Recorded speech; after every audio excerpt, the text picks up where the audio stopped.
nota. Fíjense que productores locales de la zona chinampera de Xochimilco, Milpa Alta y Tláhuac se van a reunir durante esta semana para ofrecernos sus productos. Vamos a verla. Muchas gracias, magistrado. Con mucho gusto, gracias. Buenos días.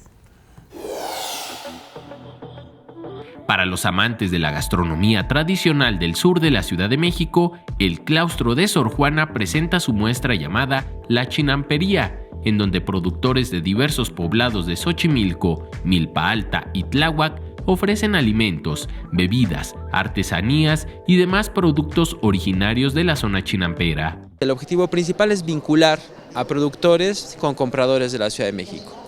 Y el siguiente objetivo es difundir a la chinampa como una forma de cultivo sustentable, milenaria, ingeniosa y única en el mundo.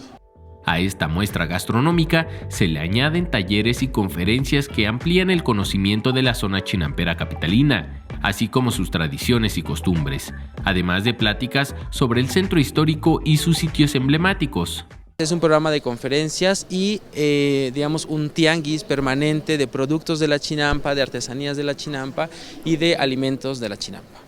Y para que se animen a visitar esta exposición, observe esta variedad de platillos frescos y recién preparados por la familia de doña Erlina Olivos, originaria del pueblo de San Pedro Atocpan. Nos invitan a que vengamos a exponer nuestros productos del pueblo, como son los moles, los atoles, las aguas frescas que tenemos de sabores de nopal, de maracuyá y de pinole.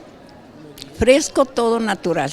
Tacos o quesadillas de chapulines, de gusano de maguey, escamoles y las diversas variedades de mole son parte de lo que se puede degustar. La chinampería estará expuesta hasta hoy de 11 a 17 horas en la Universidad del Claustro de Sor Juana. Con imágenes de Javier Cordero, Enrique Muñiz, 21 Noticias.